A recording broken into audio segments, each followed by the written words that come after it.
So welcome everyone again to Bible Prophecy on Israel. We are in the incredible book of Revelation in chapter 20, and the news is really only getting better and better. We have one more sad event to discuss, and then it's all pure bliss. So let's get going, because who wants to study pure bliss? I want to study pure bliss. All right, but first we're going to review the millennial economy.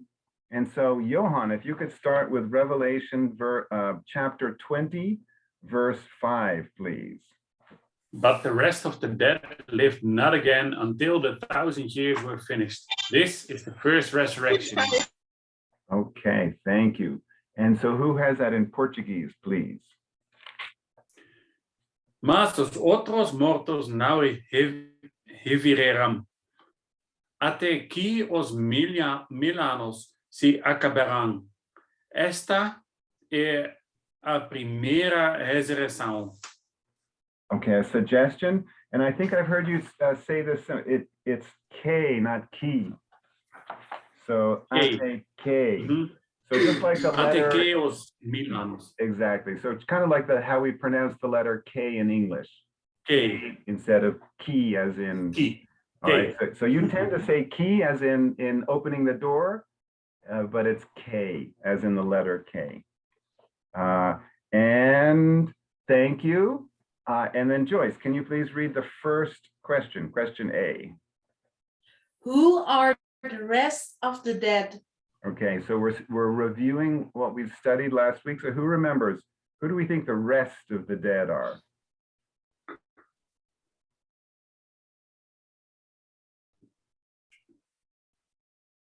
Are there any? Go ahead, Emily. The unsaved? Yep, absolutely right. Okay, because there are no saved dead any longer. All right, because all the saved people have already been resurrected. So in a sense, Revelation 20 verse 5, this is the first resurrection. It's talking about the end of the first resurrection. So all of the resurrections, although the first resurrections have occurred among all the people groups, the saved, the unsaved, the church, the Old Testament, etc. Okay, so let's move on. So Emily, can you please read question B in English? What does lived likely mean in this context? Okay, lived. Lived. Thank you. Okay, so here it says that they lived not again until the 1,000 years were finished. So we know that they're resurrected, but does this tell us anything more about the resurrection? What type of resurrection? We kind of think it's a bodily resurrection.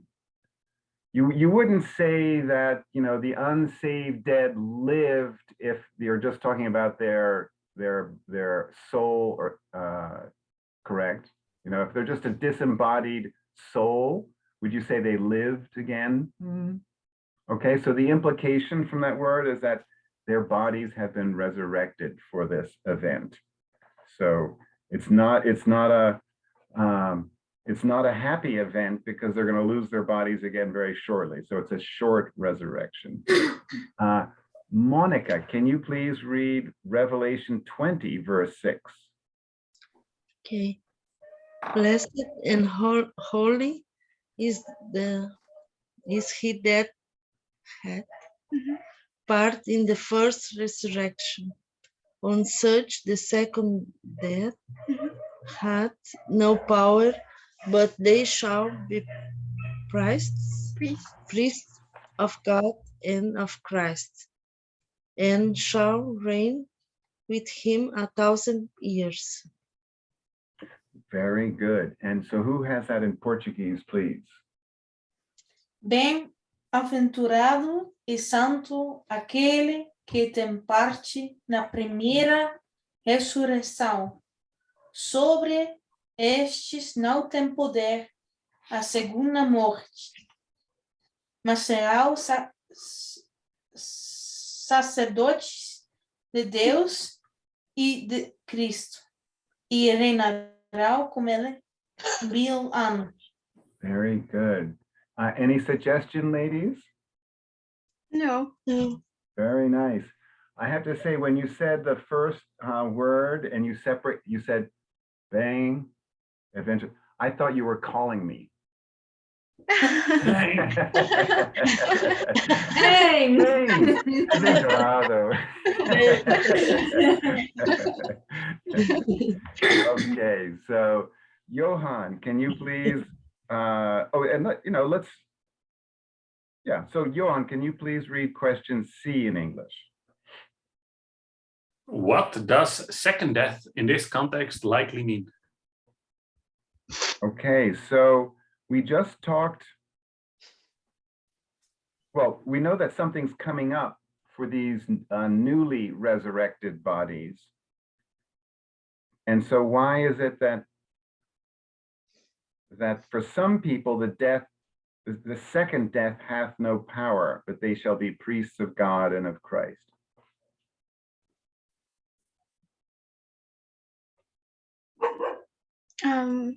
The second death for the unsafe is going to hell, but for us it's in heaven. Exactly right. So the second death for them has no power over us, right? So it has power over them because they're going to hell. But we, in a sense, well, we don't have a second death. Okay, because we are the blessed and the holy ones, as we have only one death, that is if we die before the rapture. And then we have 0 deaths. Wouldn't that be nice? So, all right. So Joyce, can you please read Revelation 20, verses 7 to 8 in English? And when 1,000 years are expired, Satan shall be loosed out of his prison, and shall go out to deceive the nations which are in the 4 quarters of the earth, Gog and Magog, to gather them together to battle, the number of whom is as the sand of the sea. Wow, that's a lot of evil people. So who has that in Portuguese, please? E acabando-se os 1000 anos, Satanás será solto da sua prisão e sairá a enganar as nações que estão sobre os 4 cantos da terra, Gogó e Magogó, cujo número é como a areia do mar, para as ajuntar em batalha. Very good. It's Gagi and Magagi. Gagi and Magagi. Okay, Sim. and just up from that at the beginning of verse 8, you pronounce the G softly, but it's enga. It's a hard enganar. Engana. Yeah, and one last one up on verse 7. The word there spelled S-E, you're pronouncing it a little bit like yes, like S-I-M. So you said C, but it's say. So the S-E is then say. So acabando-se. Acabando-se. Very good. Any suggestions, ladies? No. No. Okay, and then, so Emily, can you please read question D in English? Why on earth would God let Satan out of prison? Okay, so you remember my little double entendre, to use a little bit of my French? Yes. And on You speak earth, French, yeah. that was my first foreign language when I was a child. That's so nice. Well, it's very buried now, but okay, so what do you think? So why on earth would God let Satan out of prison? So sad, no? To gather all the people who are with him. or to separate them, right? So Yeah. and so in that sense, Yeah, to separate them from God. yeah. So in other words, it's testing people's hearts. Yeah. Because remember, during the millennial kingdom, no one can outwardly sin. You outwardly sin and you're like, the judgment is immediate. So if you visually, obviously sin, but that doesn't mean that they're saved, and in their hearts, they are still thinking and doing horrible things. So we'll get to one of my favorite verses later. Okay, so Monica, can you please read verse E in English? Okay. How can the rebellion possible include so many? Okay, because it says, as the sand of the sea. That's a lot. There's a lot of sand in the sea. So how could it be that so many are unsaved, that there's that many people on earth? Because people are getting pregnant, give birth to babies, and I think because it's like it's supposed to be like in the beginning, so many people are very fruitful. Exactly right, and fruitful over a long period. Yes. So if it's like the Garden of Eden, so back to ideal conditions, then who was the longest living person in the Bible? Does anyone remember? I think it was 965 years. No, it wasn't Adam. Oh, Methuselah. I'm not sure. Let's think about that. So let's see if anyone remembers during the rest of the class. I know that it's someone else. But so if that person lived 965 years, and now people are living directly, well, let's say that then, so that it means that if you're born at the beginning of the millennium and you're unsaved, you're age 20, and then you have a child every 2 years, you can have that until the end of the millennium.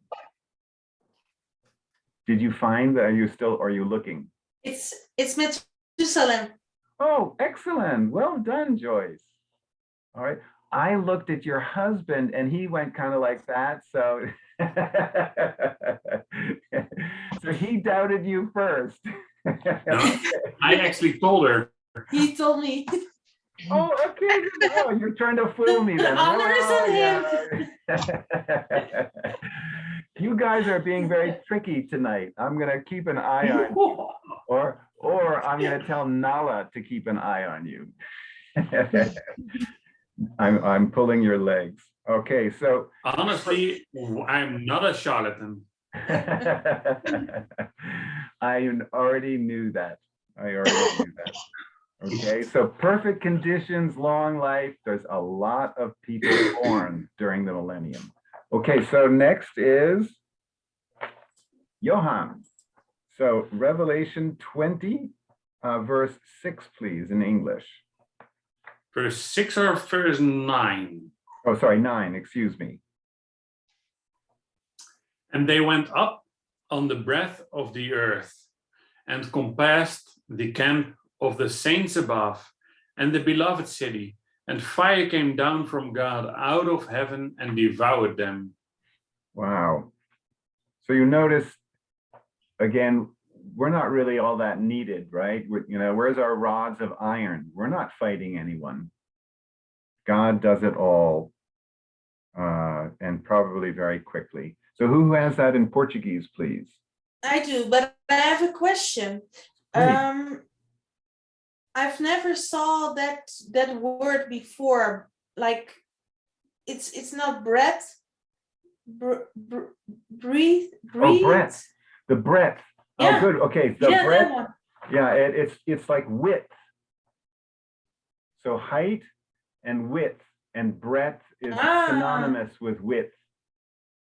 Mm-hmm. Okay, good. So question. the length.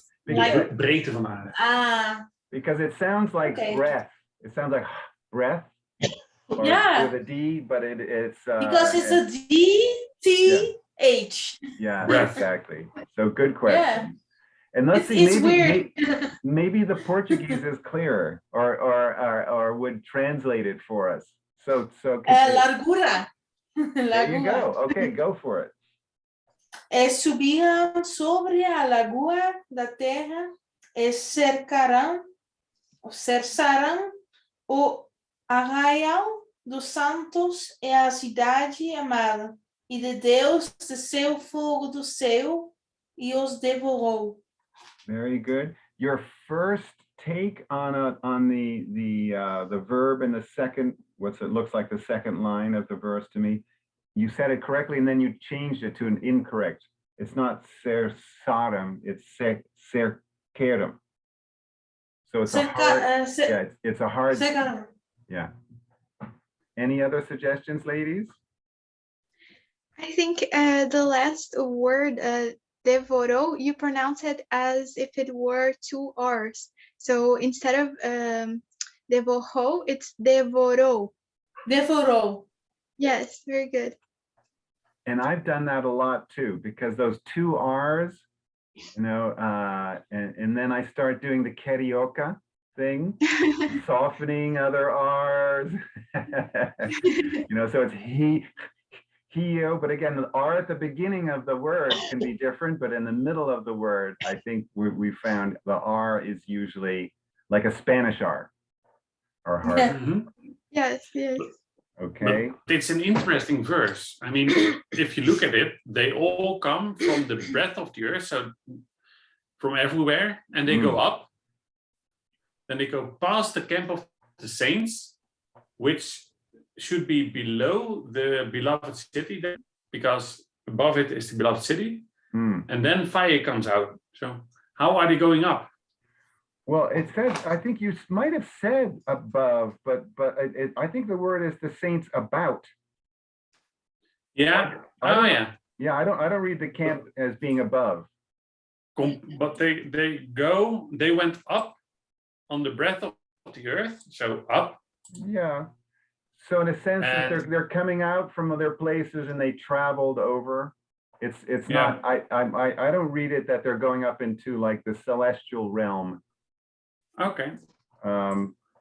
But who knows? They passed the camp of the saints, and I don't know where the saints are by then, but Okay, and that's a good question. I think, well, what do you think?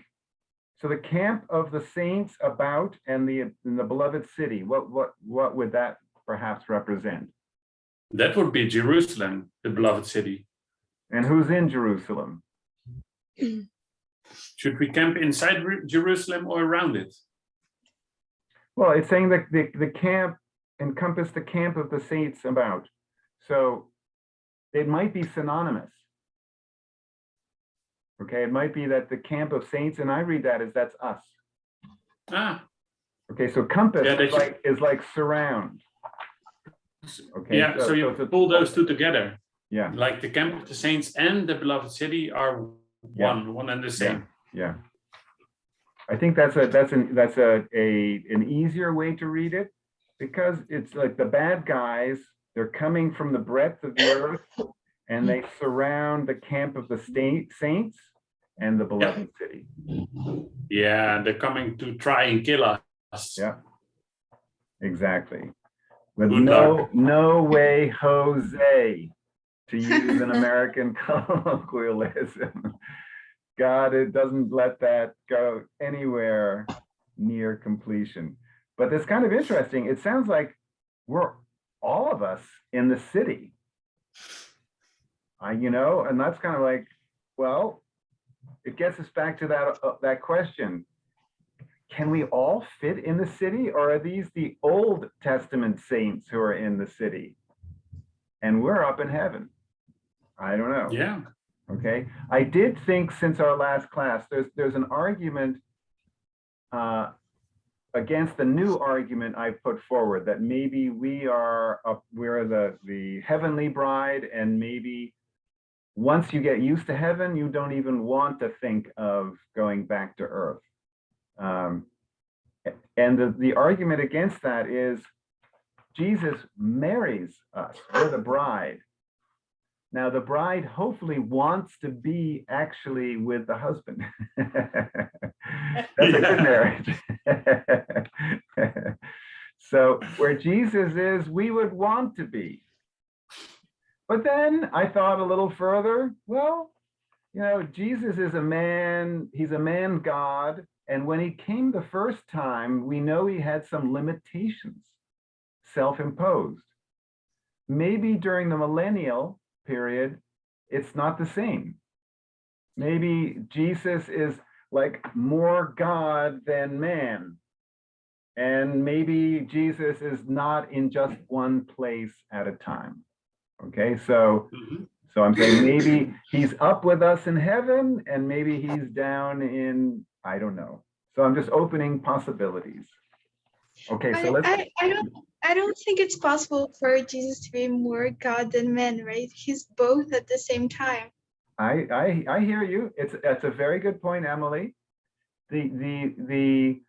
What I'm suggesting is that there was, for Jesus's first coming, there was a compelling reason for him to be, let's be honest, he was more man-like than God-like. All right, he only used his godly powers for miracles. And that's pretty limited, right? So he wasn't like flying around, he wasn't in two places at once, you know, whatever. So in that sense, yes, he was fully God and fully man. But if you look at his time on earth, his 33 years on earth, I think he was, particularly when a boy, he was more like a man than a God in his behavior. I'm just suggesting it might flip. All right, the first coming is over, the purpose was fulfilled, and now we have let's say, a more outwardly powerful and godlike Jesus. Just a suggestion. Yeah, after his resurrection. Yeah. Yeah. I understand now you were saying about his behavior, not his character. Agreed. And I agree with you Okay. entirely that he's fully God and fully man, and that's why he could save us. What were you going to say, Johan? Yeah. After his resurrection, he could appear and go through closed doors. So that's still the case. And if he works on Earth, ruling Earth, it's just traffic, right? I mean, living at home and working on Earth, traffic in a blink of an eye. So, yeah.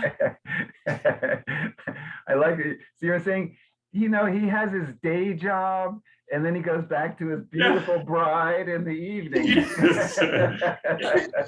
Like we do, right? Exactly. You're a very good example for us, Johan. Exactly. Okay, so that's very nice. You see what fun the Bible is? Okay, so you already know, Joyce, can you please read question F in English, please? What is the beloved city and what does its mention imply? All right, we already answered what the beloved city is, but it's Jerusalem, but what does its mention imply here?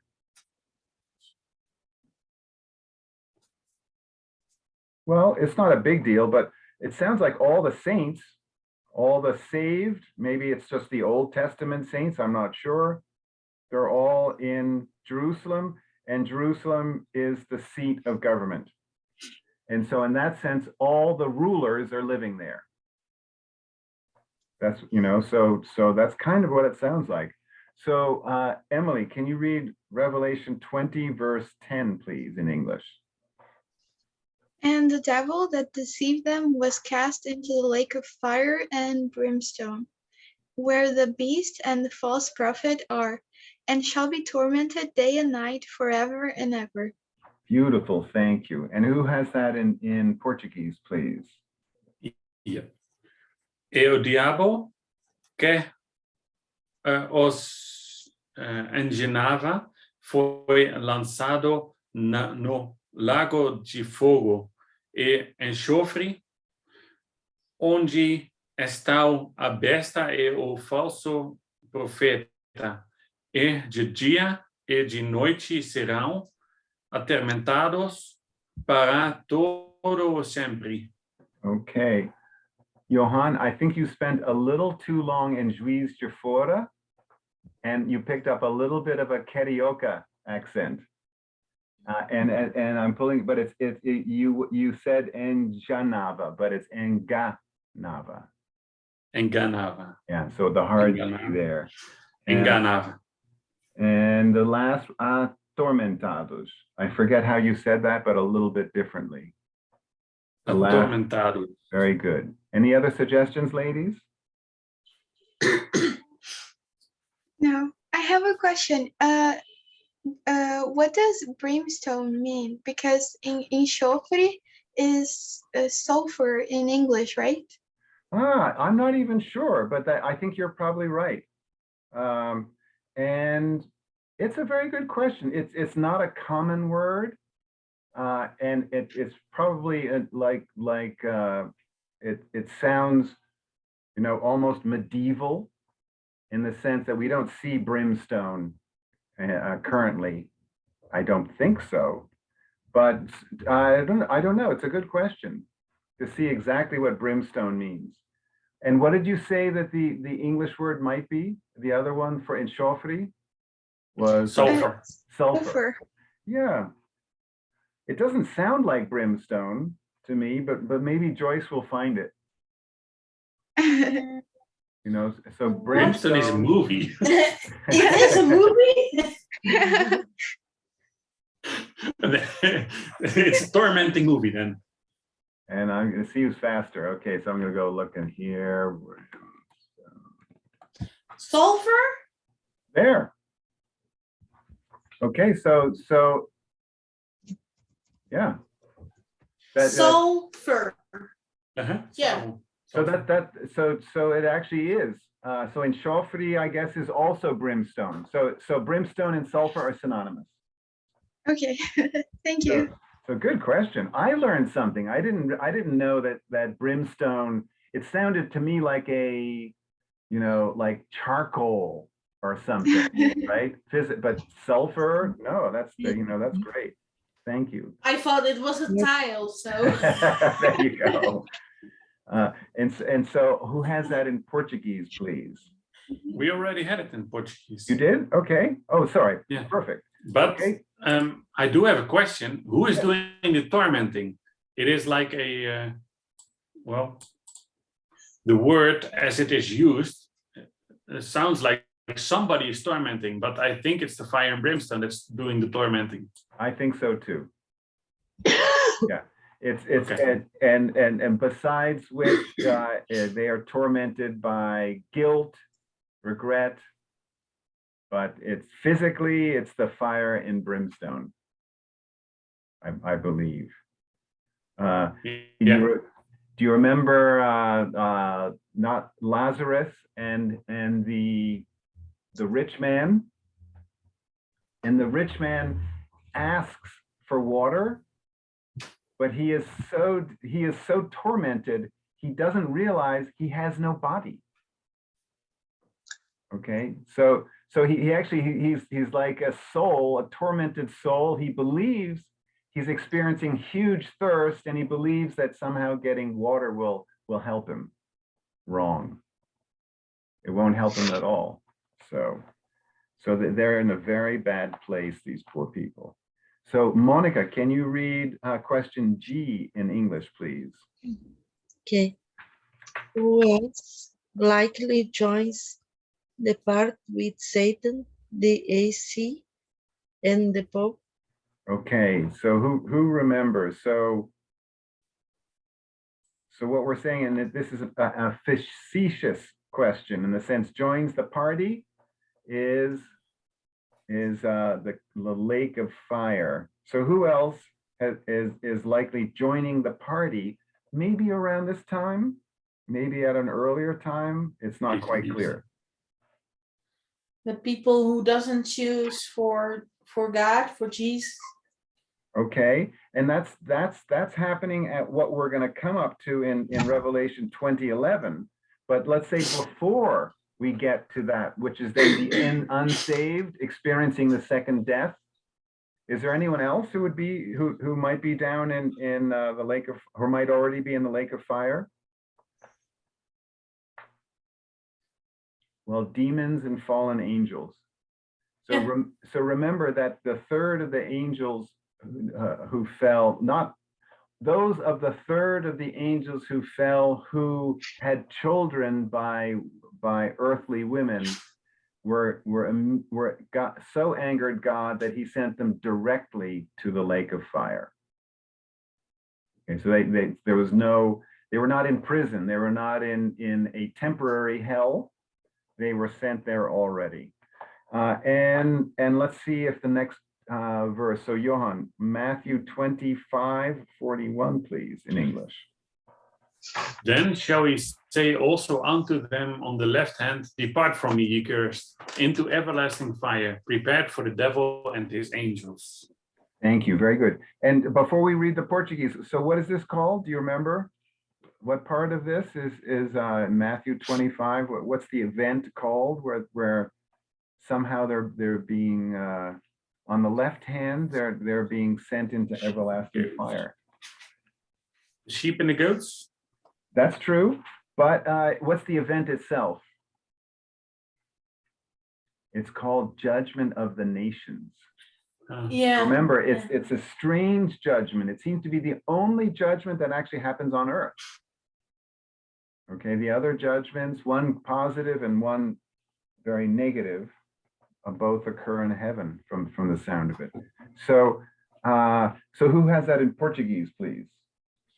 Então dirá também aos que estiverem à sua esquerda, apartai-vos de mim, malditos, para o fogo eterno, preparado para o diabo e os seus anjos.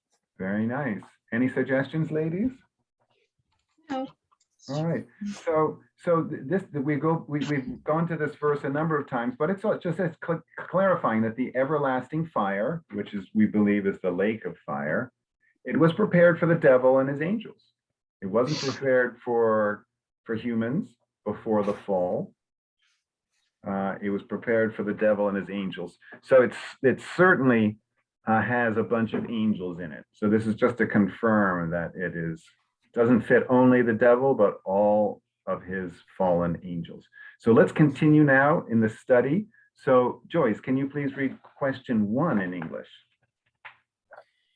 Do we know when the fallen angels and demons go to the lake of fire? Okay. A tough question. And At the end? It's a tough question.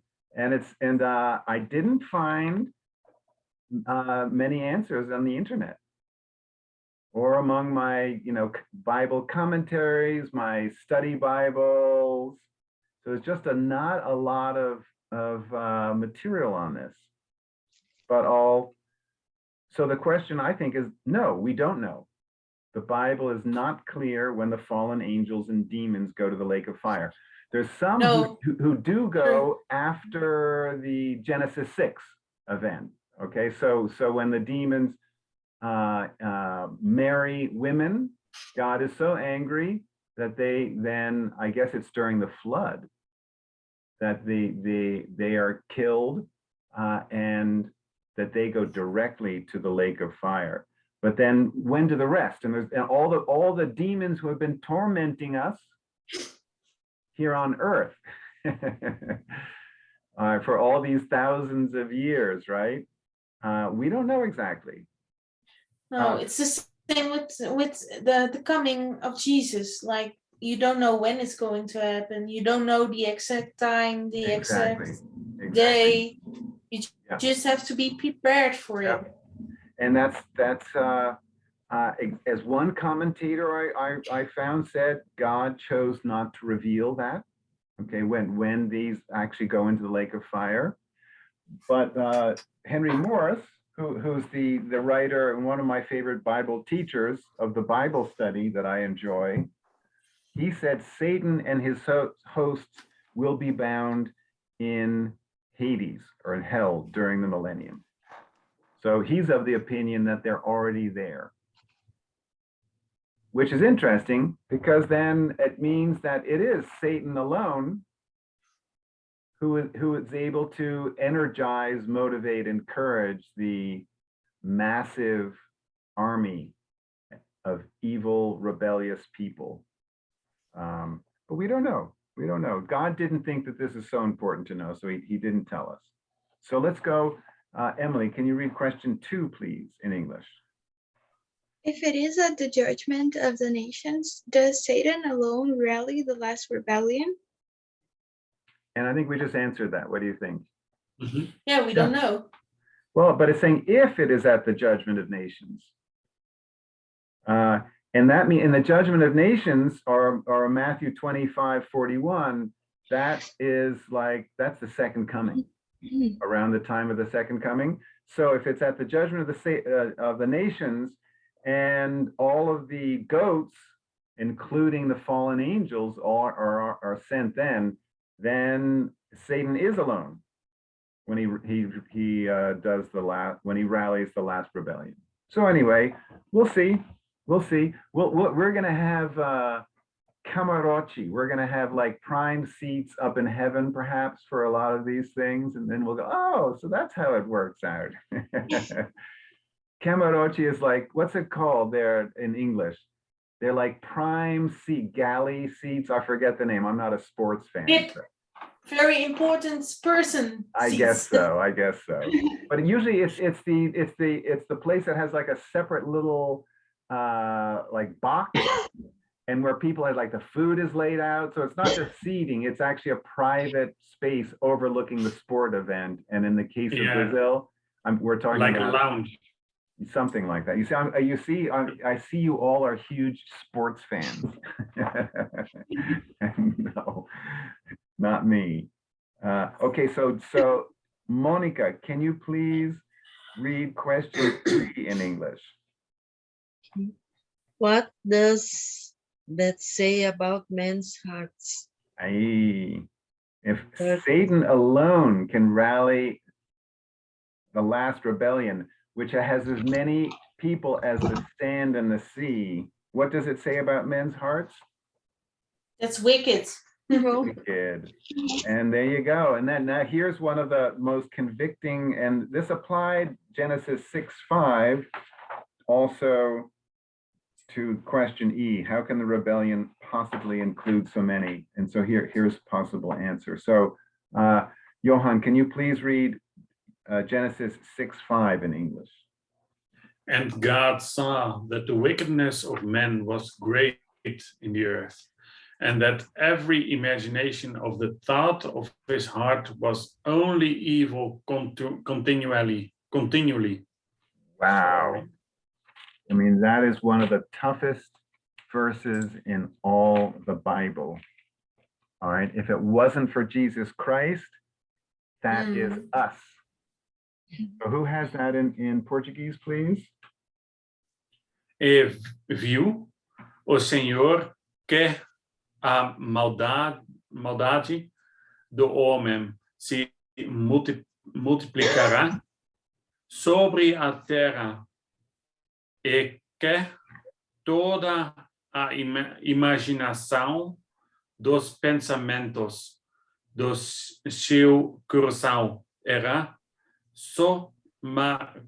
continuamente. Very nice. Any suggestions, ladies? I have one. I noticed that when a word finishes with M, you guys are usually pronouncing it like, for example, omem, vem, but it's more like an NH sound. So omen, vem. Omen, yes. Interesting. Yes. Like okay, it's like an NG sound in English. You're saying like Yeah. And I've heard it. Yeah. NH sound in Portuguese. So oh, it's in like Portuguese. Okay. yes. Yeah. Like tudo bem. Tudo bem. It's more That's like right. an It's not tudo NH. bem. It's tudo bem. Exactly. Yes. Tudo bem. Okay. But NG, yes. Sim também. But I'm sorry, not all is Ben. Not all is Ben. Okay, so I disagree Nee. with to the Ben. Tudo bem. I'd have to have a really big head to think to the Ben. Yeah. Okay, very good. Well, I'm certainly, we're allowed to joke sometimes, even when discussing the Bible. All right, so this is, and I have to say, I don't have, I could look it up, but the modern versions in both the English and the Portuguese, this verse is beautiful and it's poetic, and it's because it's directly translated from the Hebrew. It's not a dynamic equivalence. It's not a paraphrasing. So that every imagination of the thoughts of his heart, wow, was only evil continually. All right, so no one would sort of choose those words if you were just trying to describe that. Yeah, it's like everything, every thought of his heart was only evil continually. No. So that every imagination of the thoughts of his heart. So anyway, just a plug for the true, pure and preserved by words. And so Joyce, can you read Revelation 20, verse 11, please? And I saw a great white throne, and him that sat on it, from whose face the earth and heaven fled away, and there was found no place for them. Very nice. Who has that in Portuguese, please? E vi grande trono branco, e o que estava sentado sobre ele, de cuja presença fugiu a terra e o céu, e não se achou lugar para eles. Very nice. Okay, so so let's go directly to question 4, please. So Emily, can you please read question 4? What is the name of this judgment? Okay, so now we're at the third and final judgment in the Bible. What's the name of this one? Last judgment? Last judgment. Okay, that's a true, but it has there's a more familiar name that describes the judgment, or where The it. judgment seat of Christ. Great my crown. No, that and the judgment seat. That's the good one. Oh, okay. Okay, that's what happens with us when we get rewards or some rewards taken away. Oh, okay. This one, and you see it. It's the first. It's the description of this one's in the beginning of verse 11. This is called the Great White Throne Judgment. Yeah, what knew it? Sorry? Sometimes it's best to just stay quiet. He stayed Okay. quiet, but he knew it. And there it is. If you can see that, we're now getting awfully close to eternity, guys. So it's the Great White Throne judgment here at the end of the millennial period. So we're almost there, almost there. So we'll go back.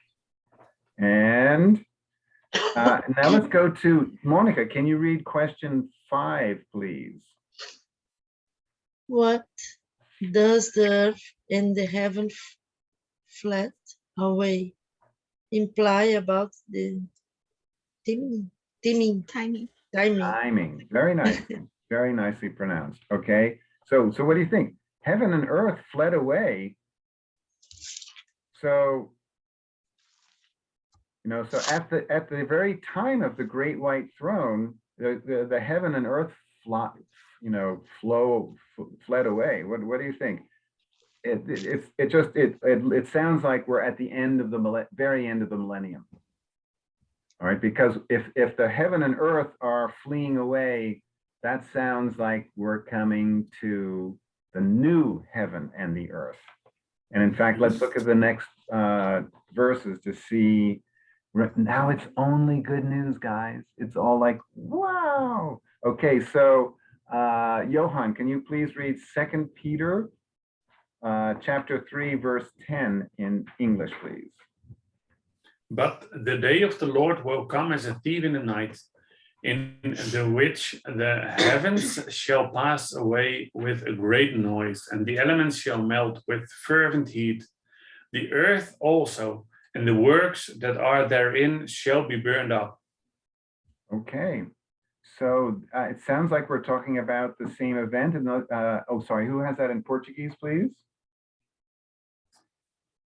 Mas o dia do Senhor virá como o ladrão de noite, no qual os seus passarão com grande estrondo, e os elementos ardendo se desfarão, e a terra, e as obras que nela há se queimarão. All right, so before the quemarão, you started to say a little bit towards C, but remember, so it's like se quemarão. Any other suggestions, ladies? No. Okay, very nice. And then let's just jump so that Joyce, can you read Matthew 24, verse 35, please? Heaven and earth shall pass away, but my words shall not pass away. Thank heaven and thank God for that. Who has that in Portuguese, please? Matthew. O céu, o céu e a terra passarão, mas as minhas palavras não hão de passar. Very nice. Praise the Lord. Any suggestions, ladies? No. I think you guys, both of your pronunciation in Portuguese is getting better. Thank you. Thank you. Amen. You're welcome. And it's thanks to two Oh, wonderful yes. Portuguese-speaking ladies. Yeah. Last time in Sunday, we were praying for the sick. No, not last Sunday, but the week before. And Johan was praying in Dutch, and I could translate him. Oh, that's great. That's awesome. Yeah, Wow. and God gave me the words to speak up. So that was great. That was awesome. Fantastic. Thanks. Wow. This is sounding very good. I can kind of see when Wim and Daniele were like that, Yes. right? I can imagine exactly like that. This is the other pair of Dutch missionaries who are in another town nearby called Hitopolis.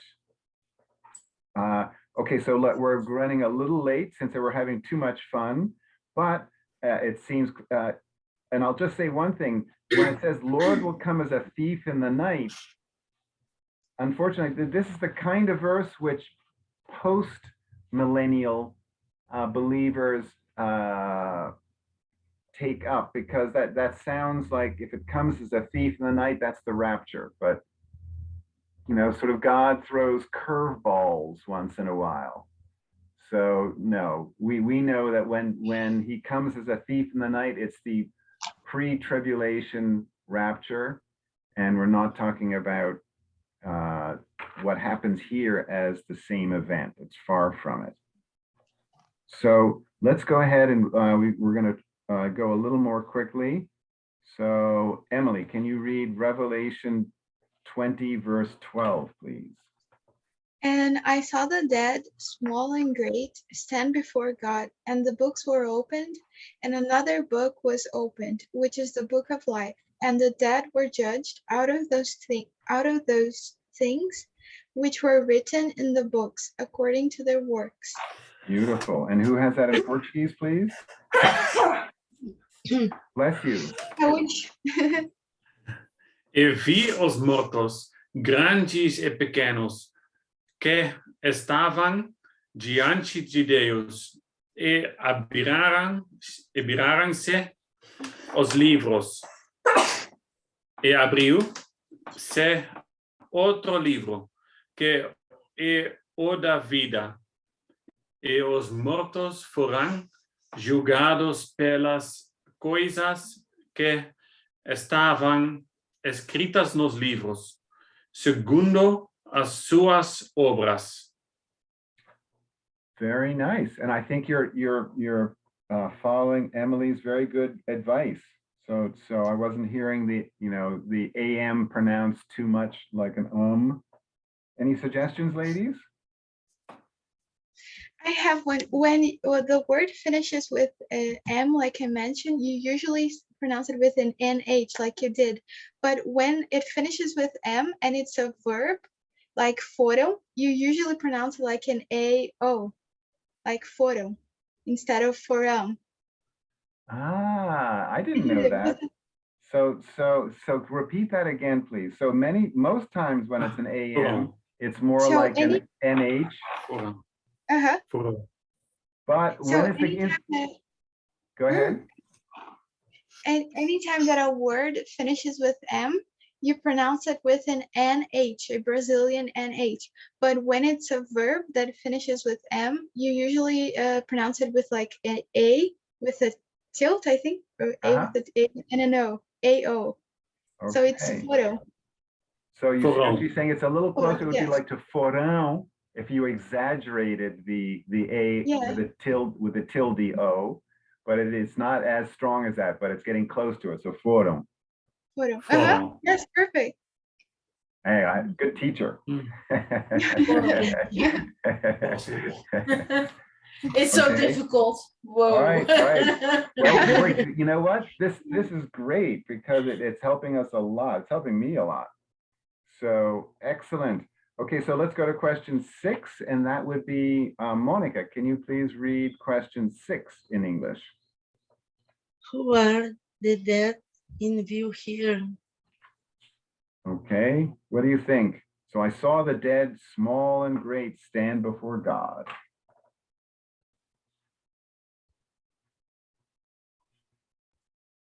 Well, we're at the great white throne judgment, and so who are the people being judged? The unbelievers? Correct. And unfortunately, there is no hope for them at all. And then we'll just finish up with a couple more questions. And so that was one thing. So Johan, can you please read question 7? Are any of them in the book of life?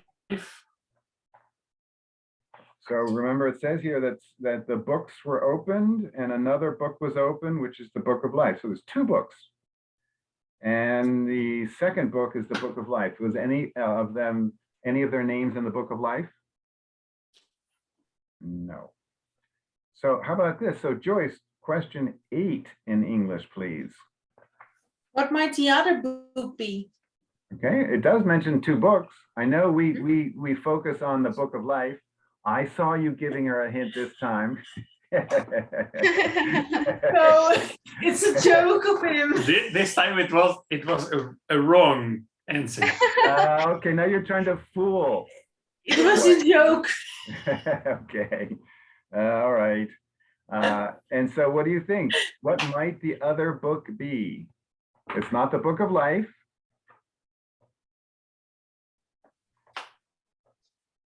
Well, it's not like a formal book in the Bible. You know, we just we have to impute what this might be about. Yeah, but if the book of life, the names in the book of life are the people who don't believe. If your name is in the book of life, you're saved. So We're yes. back. That's a question 7. Oh. So none of them are in the book of life. Now we remove the book of life and we're talking about the other book.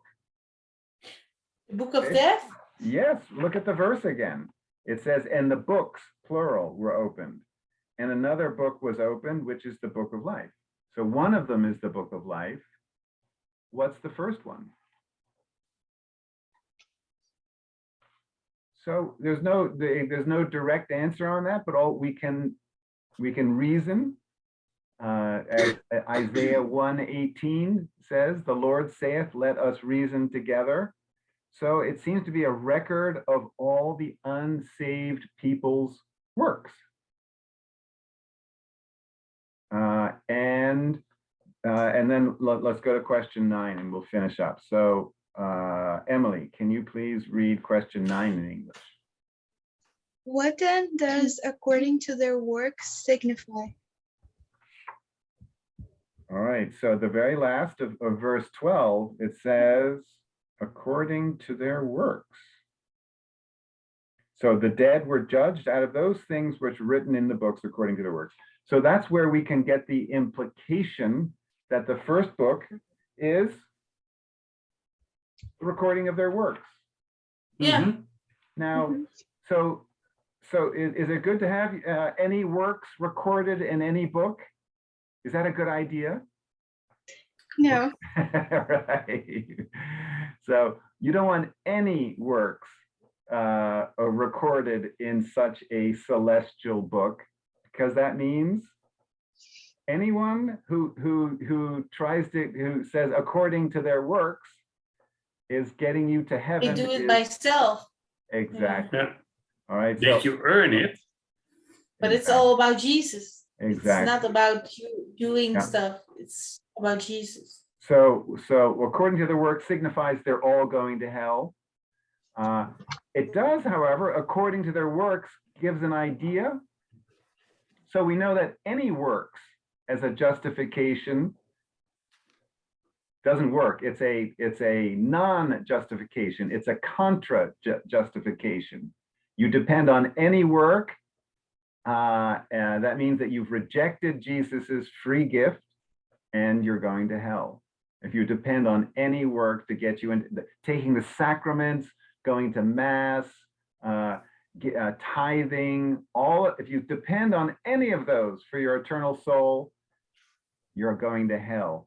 But according to your works also gives an idea of ranking. So it does mean perhaps that hell will have, just as in Dante's, what was the name of his, Dante Alighieri, is it Purgatory? I forget the book, but level. Inferno. Sorry? Inferno. Inferno, thank you. You see, our resident scholar, Emily, remember. So it's Dante's Inferno, and there, what he calls purgatory, and it has different levels. Layers, the layers of hell. Exactly. And so, so this line implies that some works are going to be, it's not ones that you thought are like worse and worse works. And so that there's different levels of hell. And just for you to know, there might be different levels to the new city also. So in that sense, that rewards might come not just in a crown or something, it might actually come positionally. But let's take a look at that next time. So any questions or comments? How about the rewards? It reminded me of a movie that we saw last night, I think. It was Tortured for Christ, the story of Richard Wurmbrand. It's very nice. He was a Romanian pastor who was tortured by the communists for 15 years. He was arrested, and then he was set free, and then arrested again, sentenced for 25 years. And it's very, it's a beautiful story of how the Christians remain faithful to Christ, even being tortured for so many years. It's a beautiful story. Wow, beautiful mention. I actually just read a book in the last couple of months by a Rod Daher, I believe his name is, an American. And he cites all of those instances of how Christians survive totalitarian environments, including some very brave people behind the Iron Curtain, including this man. And why did he write a book about it? Because he's mentioning the characteristics of those wonderfully godly people that allow them not only to survive, but to thrive, because Yes. Rod Daher believes we are soon enough going to be in their situation. So he's not very optimistic, he's pessimistic, but he wrote a beautiful book on just that, on how those Christians were able to thrive during tyrannical rule. So we'll see if that's gonna happen before the rapture, or if that'll be of more use to people who miss the rapture and then come to Christ and have to deal with tyrannical rule at its worst. We'll see. I don't know. But congratulations, lovely. And I'll look at that next time. So any other questions or comments?